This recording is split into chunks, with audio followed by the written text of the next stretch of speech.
할렐루야.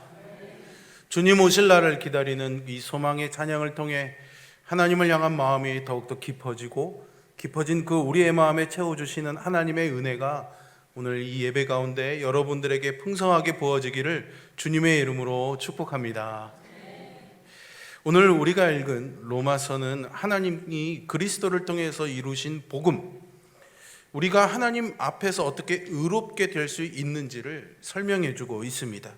그리고 유대인과 이방인에 대한 하나님의 원대한 계획을 살펴볼 수 있고요. 복음을 믿는 우리가 어떻게 살아야 하는지를 배울 수 있습니다. 바울은 로마서를 시작하면서 편지의 서론에서 복음을 이미 믿고 있는 성도들에게 너희에게 복음을 전하기를 원한다 이렇게 말했습니다. 복음을 믿고 있는데도 또 복음을 주겠다, 복음을 전한다 이렇게 말하고 있는 거죠. 그러고 보면 복음은요, 우리에게 단 한 번 필요한 것이 아니라 날마다 필요하다라는 사실을 배울 수 있습니다. 매일매일 우리의 삶 가운데 계속해서 이 복음이 있어야 하는 것이죠. 복음은 모든 믿는 자에게 구원을 주시는 하나님의 능력인 줄로 믿습니다. 하나님의 그 능력이 우리가 복음에 합당한 삶을 살도록 그렇게 이끌어 주시는 것이죠. 로마서의 표현대로 하자면요, 복음의 능력이 우리 몸을 하나님이 기뻐하시는 거룩한 산 제물로 드리게, 그렇게 영적 예배가 되게 하는 것이죠. 복음을 믿고 있는 우리가 계속해서 이 복음을 통해 하나님의 능력을 경험하며 살아가는 것입니다. 그러니까 복음은 예수 믿고 천당 가는 이 사실 하나를 받아들여서 나중에 천국에 갈 거야 라고 생각하면서 살아가는 그 삶을 포함해서 지금의 나의 삶에서도 그 말씀이 계속해서 생명력을 갖고 있어서 나를 살게 하고 나를 말하게 하고 나로 살아가게 하는 힘이 되어주는 것이죠. 우리가 이렇게 복음을 믿는 자로 살아갈 때 주의가 필요한 것이 있습니다. 그것은 복음을 대적하는 자들의 계속되는 공격인데요, 정말로 값지고 귀한 보물은 그에 맞는 보안이 필요합니다. 여러분, 아주 귀중한 미술 작품이라든가 문화재 같은 것들을 보시면 아주 철통 같은 보안을 유지하고 있는 것을 알 수 있습니다. 아무나 함부로 쉽게 접근할 수가 없죠. 보물을 안전하게 지키기 위한 노력이 필요하다는 것인데요, 가치가 큰 보물일수록 그것을 노리는 자들의 공격도 크기 마련입니다. 복음은 정말로 어마어마하게 가치 있는 것이기에 악한 자들의 공격도 그만큼 끈질기고 교묘하게 계속되고 있습니다. 복음을 믿는 자들이 복음의 능력을 누리지 못하도록 공격하고요, 어떻게든 이 복음을 왜곡하거나 변질시키려고 하고 있죠. 복음에 무언가를 추가하려 하거나 아니면 복음에서 무언가를 빼내려고 합니다. 악한 자들의 활동이 계속되고 있습니다. 그러기에 바울은 오늘 로마에 보내는 편지의 결론에서 다소 의외일 수 있는 인사가 아닌 권면을 하고 있는데요, 편지를 마치기 전에 마지막 당부의 말로 복음을 공격하는 자들을 주의할 것을 언급하고 있습니다. 오늘 우리가 읽은 본문은요, 눈에 봐도 확연히 구분되는 세 개의 단락으로 나눠져 있습니다. 첫 번째 단락은 권면이고요, 두 번째 단락은 문안 인사이고요, 마지막 단락은 송영으로 찬송의 부분입니다. 이 세 단락을 하나하나 우리가 자세히 좀 들여다보겠습니다. 첫 번째 단락은요, 17절부터 20절까지로 권면에 해당합니다. 먼저 여러분 17절을 한번 보겠습니다. 형제들아, 내가 너희를 권하노니 너희가 배운 교훈을 거슬러 분쟁을 일으키거나 거치게 하는 자들을 살피고 그들에게서 떠나라. 아멘. 바울의 마지막 권면을 통해 우리는요, 거짓 교사에 대해서 알 수 있습니다. 이 말씀이 마치 거짓 교사의 프로필, 인물 소개와도 같은데요, 그들이 하는 일은 교훈을 거스르는 일입니다. 진리를 반대하는 것이죠. 쉽게 말하면 말씀에 대항해서 반대편에 서는 것입니다. 거짓 교사가 하는 일의 핵심이라고 할 수 있습니다. 거짓 교사는 말씀을 따르지 않고 대적하는 일을 합니다. 말씀과 다른 것을 전합니다. 사람들에게 하나님이 말씀하신 진리가 아니라 거짓을 가르치는 것이죠. 그런데 이 거짓이 완전히 다른 것이 아니라 비슷해 보이면서도 아닌 것입니다. 이것이 거짓 교사가 가르치는 것의 특징입니다. 거짓 교사가 말씀을 거스르기 때문에 가져오는 결과가 있습니다. 분쟁이 일어납니다. 거치는 일이 벌어지게 됩니다. 이 말씀에서 분쟁, 이것은 분열, 나뉘는 것을 의미합니다. 갈라지는 것이죠. 그리고 거치는 것은 올가미 아니면 걸림돌, 함정을 의미하는데요. 성도를 실족하게 하는 것이죠. 죄에 빠지게 만드는 것입니다. 거짓 교사가 하는 일이 이러합니다. 성도들을 갈라지게 하고 성도들을 죄를 짓게 합니다. 말씀이 아닌 거짓을 전함으로 이런 일을 합니다. 이러한 거짓 교사에 대해서 우리는 어떻게 해야 할까요? 사도 바울은 이러한 자들을 살피고 떠나라고 명령합니다. 거짓 교사들, 그리고 진리가 아닌 거짓에 대해서 늘 경계해야 합니다. 그리고 그들에 대해서 지체하지 말고 떠나야 합니다. 그런데 거짓 교사들이 왜 이런 일을 하는 것일까요? 이들에 대한 추가적인 설명이 18절에 나오고 있습니다. 이 같은 자들은 우리 주 그리스도를 섬기지 아니하고 다만 자기들의 배만 섬기나니 교활한 말과 아첨하는 말로 순진한 자들의 마음을 미혹하느니라. 아멘. 거짓 교사는 주 예수 그리스도를 섬기는 것이 아니라 무엇을 섬긴다고요? 자기 배를 섬긴다고 바울은 표현합니다. 여기에서 이 배로 비유되는 것은 자기 중심적인 탐욕을 의미합니다. 바울은 빌립보서에서도요, 이 거짓 교사들에 대해서 그들의 신은 배라고 비유하기도 했습니다. 아마도 이 거짓 교사들은 자기의 쾌락을 추구하는 자들이었을 것입니다. 그들이 거짓을 전하는 근본적인 이유는 주를 섬기는 것이 아니기 때문이었죠. 그들이 섬기는 것은 주 예수 그리스도가 아니라 자기 배, 즉 자기 자신을 섬기는 것이었고, 그렇기 때문에 자기 자신이 우상이었습니다. 그들은 자기 자신을 섬기기 위해서 말씀을 거스르고 왜곡하고 속이고 문제를 일으킵니다. 우리는 이런 자들을 경계하고 그들이 있다면 피해야 할 것입니다. 이런 거짓으로부터 교회를 지켜야 할 것이고, 이런 거짓에 넘어가지 아니하도록 조심해야 합니다. 특별히 우리가 더 주의해야 하는 것은 그들이 금방이라도 알아볼 수 있게 이런 일을 하지 않는다는 것이죠. 오늘날 이단들이 하는 것과도 같습니다. 온갖 거짓을 다 사용하며 교활한 말과 아첨하는 말로 사람들을 속입니다. 여러분, 사기꾼들이요, 처음에 사기를 치면서 나 사기칠 거야 라고 드러내고 합니까? 아니죠. 다 내어줄 것처럼, 이 세상에 그 사람 편은 자기밖에 없는 것처럼 다 갖다 주고 부어주고 온갖 정성을 다하고 친절하게 대해줘 마음을 얻은 다음에 본격적인 자기의 본색을 드러내지 않습니까? 거짓 교사들도 마찬가지입니다.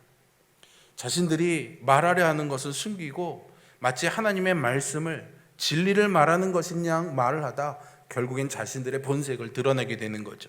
주님을 섬기는 자들, 말씀을 따르는 자들을 그렇게 미혹해서 넘어지게 하는 것입니다. 오늘 본문에서 순진한 자들의 마음을 미혹한다라고 표현하고 있는데요, 우리는 이 순진하다라는 말을 보통은 세상 물정 잘 모르는 어린아이와 같은 사람으로 그렇게 이미지를 떠올립니다. 여기서는 그런 의미보다는요, 순결하다라는 의미로 이해하는 것이 좋습니다. 더 다른 표현을 하자면 거룩하다라는 표현이죠.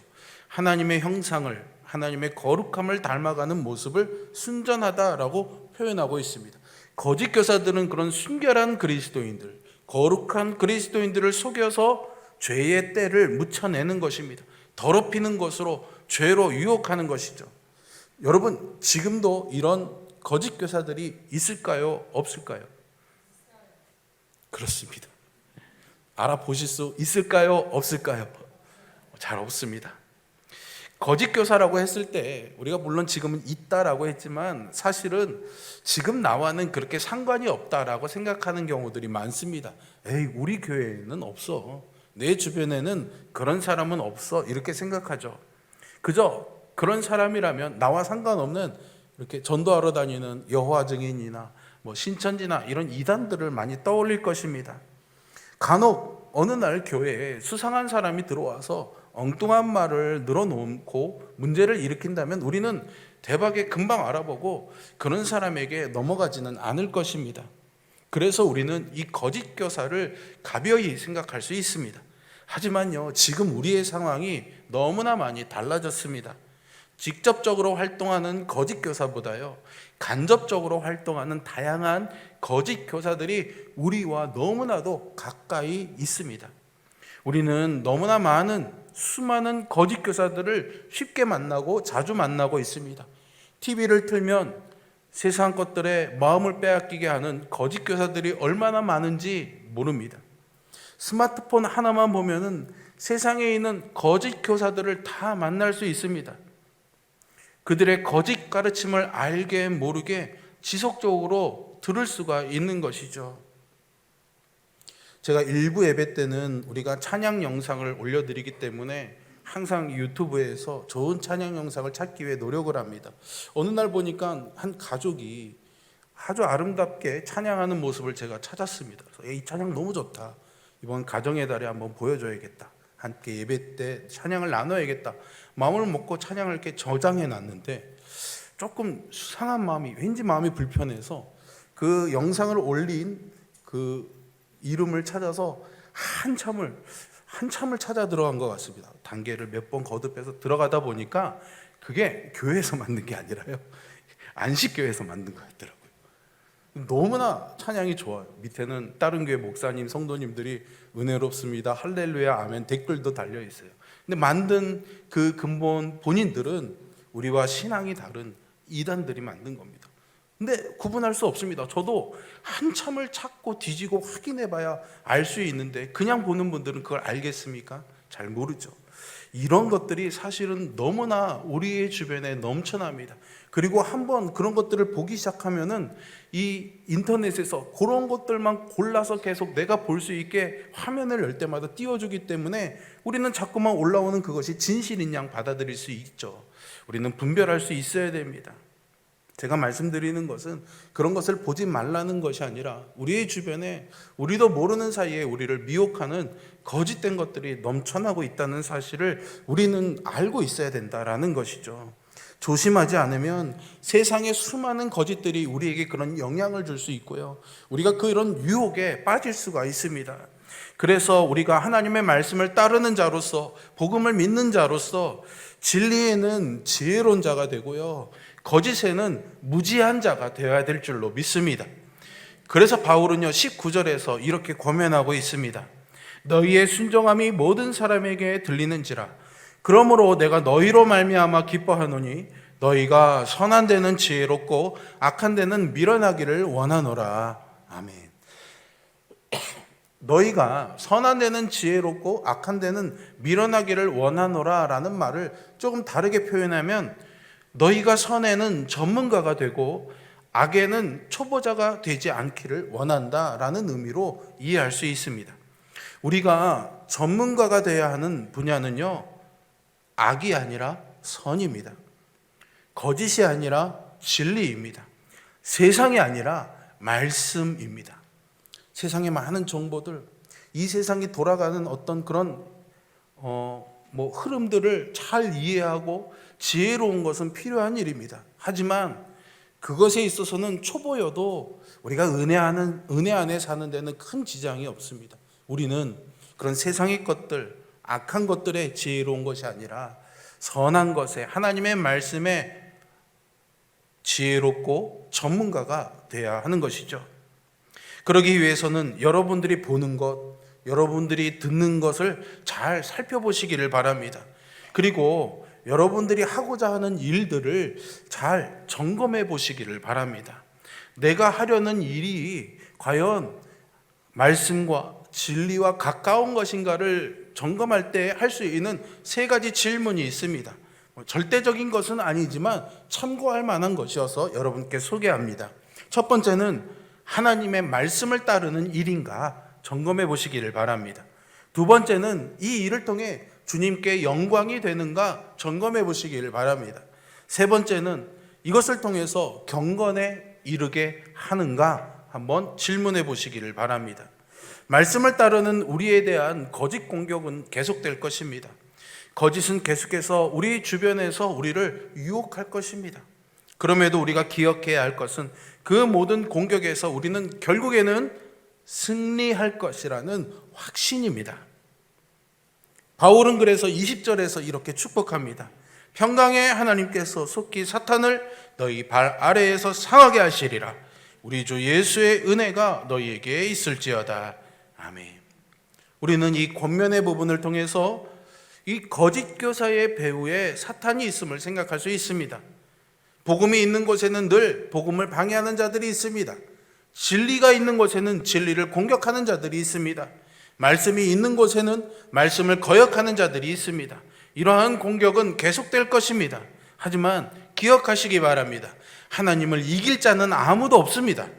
평강의 하나님은 옛적에 아담과 하와가 범죄했을 때에도 그때 하셨던 약속 그대로 사탄을 상하게 하실 것입니다. 사탄의 모든 계략을 실패하게 하실 것입니다. 하나님이 악을 심판하실 때 하나님의 평강이 온전히 이루어질 것입니다. 우리는 오늘 찬양대의 찬양처럼 그 날을 기다리면서 평강을 누리는 믿음의 삶을 살아야 하는 것이죠. 자, 이제 두 번째 단락입니다. 두 번째 단락은 21절부터 23절로 문안 인사입니다. 바울은 이제 편지를 마무리하면서 일반적인 문안을 하는 것으로 돌아오는데요. 16장을 시작하면서 바울은 문안하라라는 이 명령을 반복하면서도 로마 교회의 여러 성도들을 언급했는데요. 이번에는 반대로 바울과 함께 지금 이 편지를 쓰고 있는 고린도 교회에 있는 성도들의 안부를 로마 교회에 전해주고 있으면서 21절에서 너희에게 문안하느니라 라고 인사를 전하고 있습니다. 그리고 이 문안 인사에는요, 전부 8명의 인물이 등장합니다. 바울은 먼저 디모데를 자신의 동역자로 소개해주고 있습니다. 전도 여행을 함께 하면서 바울과 늘 함께 수고하는 디모데는 그의 동역자이자 영적 아들이었습니다. 여기까지는 우리가 잘 아는 인물이죠. 이다음부터는 좀 낯선 사람들이 나옵니다. 그가 나의 친척이라고 소개하는 누기오와 야손과 소시바더라는 사람인데요. 여기서 친척이라고 말하고 있는 것은 어떤 혈족적인 친척을 의미하는 것이 아니라 유대 민족으로서 같은 혈통을 가진 같은 민족으로서의 친족이라는 말로 이해할 수가 있습니다. 여기서 누기오는요, 안디옥 교회에 있었던 루기오라는 인물로 보는 견해도 있고요. 누가복음을 기록했던 누가로 보는 견해도 있습니다. 왜? 누기오, 누가 발음이 비슷하잖아요. 하지만 둘 다 가능성은 조금 낮습니다. 그냥 다른 곳에서 언급된 적이 없는 그냥 누기오라는 우리가 모르는 그 사람이라고 생각하는 것이 좋습니다. 반면에 야손이라는 사람은요, 바울이 데살로니가에서 소동이 일어났을 때 그를 도왔던 그 사람 야손으로 볼 수 있는데 사도행전 17장에 나오고 있습니다. 그리고 소시바더라는 사람은 소바더라는 이름을 풀어 쓴 것인데 아마도 바울과 동행했던 베레아 사람 소바더를 의미하는 것으로 보입니다. 이 사람은 사도행전 20장에 나옵니다. 더디오는요, 로마서를 기록한 대필가입니다. 바울이 하는 말씀을 열심히 받아 적은 더디오는 로마 교회의 편지의 마지막에서 자신의 이름을 언급하면서 스스로 문안하고 있죠. 가이오는 흔한 이름인데요. 성경에는 이 가이오라는 이름이 여러 번 나옵니다. 그리고 여러 명이죠. 여기서 문안하는 사람은 아까도 말씀드렸던 것처럼 로마서를 쓰고 있는 고린도 교회 성도로서 고린도전서 1장에 나오는 가이오로 보입니다. 이 가이오는 바울과 성도들을 위해서 자신의 집을 내어주었고 가진 것으로 성도들을 섬기는 사람이었습니다. 이어서 재무관인 에라스도와 형제 구아도라는 인물이 나오는데요. 에라스도는 그 지역의 책임 있는 지방 관리였고 주를 믿는 형제로 소개되는 구아도는 오늘 이 로마서에서만 언급되는 인물입니다.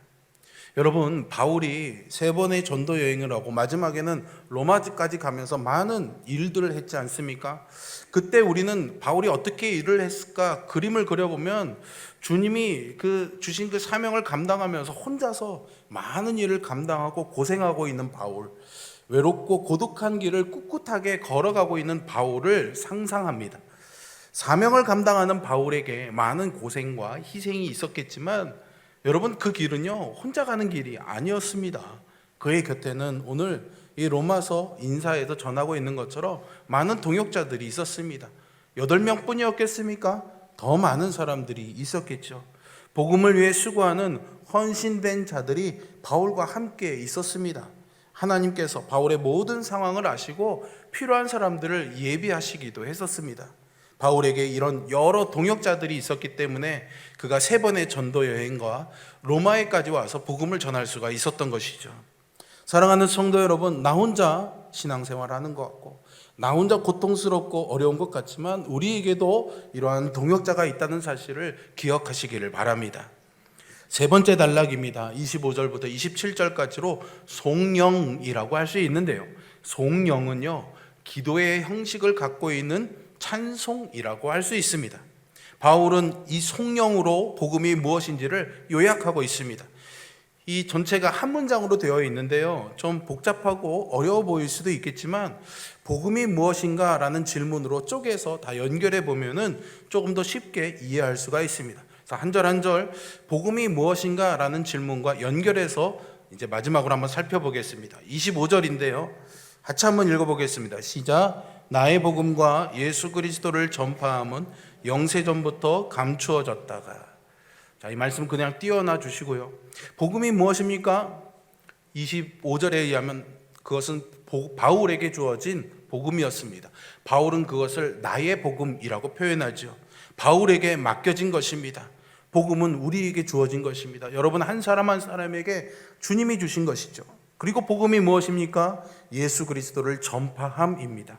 복음은 예수 그리스도에 관한 것이고 예수 그리스도를 전파하는 것이죠. 복음이 또 무엇입니까? 영세전부터 감추어졌다가 이제는 나타나신 바 되었고 또한 그의 신비의 계시를 따라 된 것입니다. 복음은 하나님의 섭리 가운데 전에는 감추어져 있었지만 하나님이 정하신 때가 되어서 이제 예수 그리스도를 통해서 밝히 드러나게 된 것입니다. 자, 이제는 26절과 연결해 보겠습니다. 같이 한번 읽습니다. 시작. 이제는 나타내신 바 되었으며 영원하신 하나님의 명을 따라 선지자들의 글로 말미암아 모든 민족이 믿어 순종하게 하시려고 알게 하신 바 그 신비의 계시를 따라 된 것이니 이 복음으로 너희를 능히 견고하게 하실. 복음이 무엇입니까? 영원하신 하나님의 명을 따라 선지자들의 글로 말미암은 것입니다. 복음은 하나님이 선지자들을 통해서 구약에서부터 미리 약속하신 것입니다. 이전에는 없었는데 갑자기 만들어진 것이 아닙니다. 또 복음이 무엇입니까? 모든 민족이 믿어 순종하게 하시려고 알게 하신 것입니다. 복음은요 모든 민족을 대상으로 합니다. 누구든지 이 복음의 대상이 될 수 있습니다. 차별이 없습니다. 그리고 이 복음을 믿어서 순종에 이르게 됩니다. 복음은 믿음으로 구원에 이르게 해서 그들로 순종의 삶을 살게 합니다. 이를 위해 하나님이 복음을 계시하셨고 복음을 알게 하셨습니다. 복음이 무엇입니까? 우리를 견고하게 하는 능력입니다. 복음은 하나님의 능력인 줄로 믿습니다. 모든 믿는 자를 구원하시는 하나님의 능력이며 모든 믿는 자를 견고하게 하시는 하나님의 능력입니다. 복음은 구원을 시작하실 뿐만 아니라 그 구원을 끝까지 견고하게 지키고 완성하시는 하나님의 능력입니다. 자, 이제 마지막으로 27절입니다. 같이 한번 읽습니다. 지혜로우신 하나님께 예수 그리스도로 말미암아 영광이 세세 무궁하도록 있을지어다. 아멘. 이 말씀에서 복음은 무엇입니까?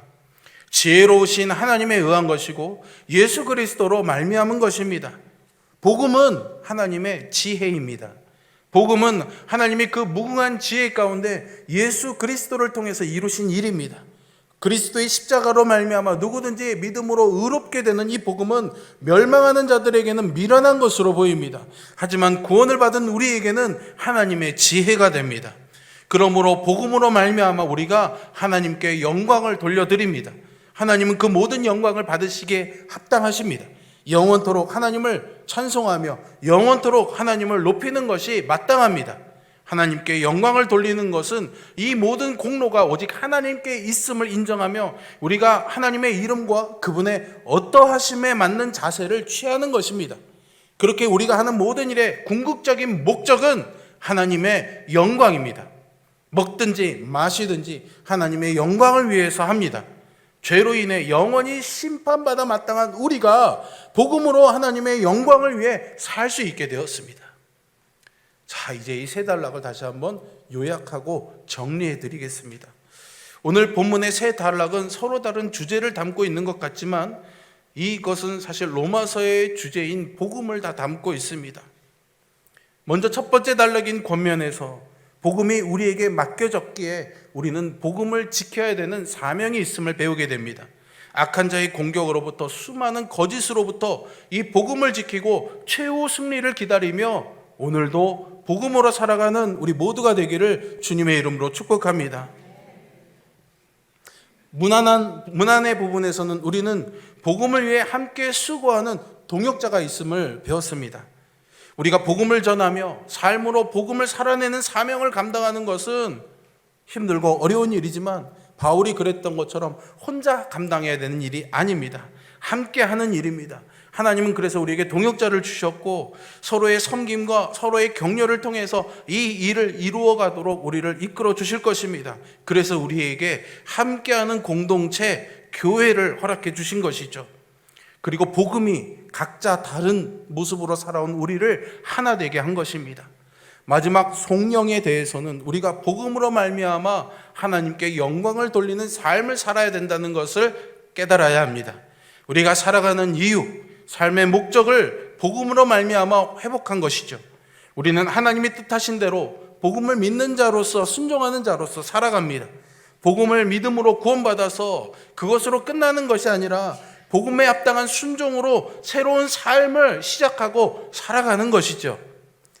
복음으로 말미암아 하나님께 영광 돌릴 수 있는 자가 되었으니 오직 하나님의 영광을 위해 새로운 삶을 사는 것입니다. 그리고 이 모든 일에 대해서 우리가 잊지 말아야 하는 것이 있습니다. 그것은 은혜입니다. 이 모든 것들이 우리에게 은혜로 주어졌다라는 사실을 말이죠. 하나님의 은혜로 우리에게 복음이 전해졌고 하나님의 은혜로 우리가 이 복음을 깨달았고 하나님의 은혜로 우리가 구원받아서 하나님의 은혜로 우리가 이 복음의 능력으로 살아가게 됩니다. 모든 것이 다 하나님의 은혜입니다. 그래서 우리에게 주어진 이 은혜에 대해서 우리는 하나님께 영광을 올려드립니다. 복음으로 말미암아 은혜 받은 은혜는 우리에게, 다시 한번 말씀드리겠습니다. 복음으로 말미암아서 은혜는 우리에게, 그리고 복음에 이 합당한 삶으로 영광은 하나님께 돌려드리는 것이죠. 따라해 보세요. 은혜는 나에게, 영광은 하나님께. 네, 맞습니다. 이것을 기억하고 우리에게 주어진 은혜를 알고 계속해서 그 은혜를 하나님께 영광 돌리는 것으로 연결해 사는 우리 모두가 되기를 바랍니다. 은혜에 그치지 말고 그 은혜를 영광으로 이어가야 합니다. 우리가 하나님의 은혜를 알면 알수록, 은혜를 경험하면 경험할수록 그 은혜는 우리로 하여금 하나님께 영광 돌리는 삶으로 인도할 것입니다. 그 은혜는 우리를 순종하는 삶으로 하나님께 영광 돌리게 할 것입니다. 하나님을 예배하게 할 것입니다. 그렇게 은혜를 누리는 자로서 계속해서 이 복음의 능력을 경험하는 자로서 하나님께 영광 돌리는 우리 모두가 될 수 있기를 주님의 이름으로 축복합니다. 기도하겠습니다.